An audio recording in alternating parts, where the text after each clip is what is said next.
Welcome back to Project 613. Today we have another 4 mitzvot on the topic of the kosher diet. The first is that if vegetables or grains grew in a vineyard, it is forbidden for us to eat both the grapes as well as the vegetables or the grain. This is known as kilai hakerem. Kilayim literally means a forbidden mixture, and kerem means a vineyard.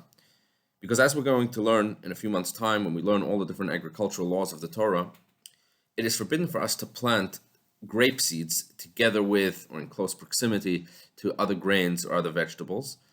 And if we do, then we have the prohibition that we're learning today that it's forbidden for us to eat both the grapes as well as the vegetables or the grain. Like many of the other agricultural mitzvot, biblically this law applies only in the land of Israel. The second mitzvah that we learn today is the prohibition of eating tevel. What is tevel?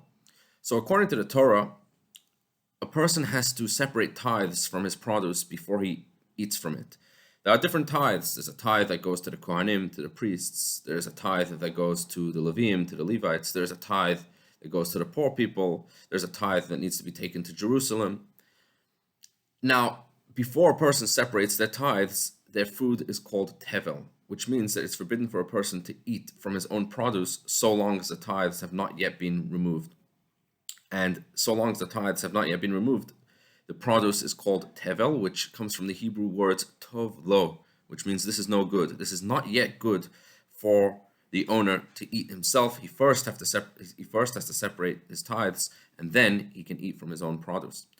The third mitzvah that we have today is a prohibition of drinking yayin nesach. Yayin nesach means wine that has been used for a libation of idol worship. And such wine is forbidden for a Jew to drink. So biblically, this mitzvah applies specifically to wine that was used for idolatrous purposes. By rabbinic injunction, most other wines are included in this prohibition as well, unless they are kosher wines.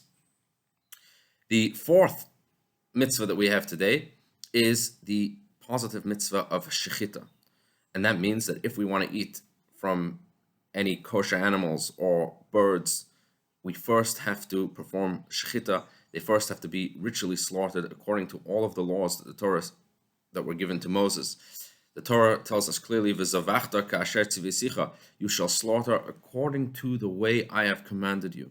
And what this means is that when Moses taught the laws of the mitzvah of shechita, he taught all of the details of how the shechita needs to be performed.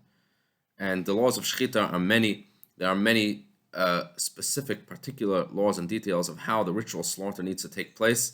And this mitzvah that we have today is that the shechita, the ritual slaughter, has to be performed according to all of those many details and the specific laws that were taught to Moses.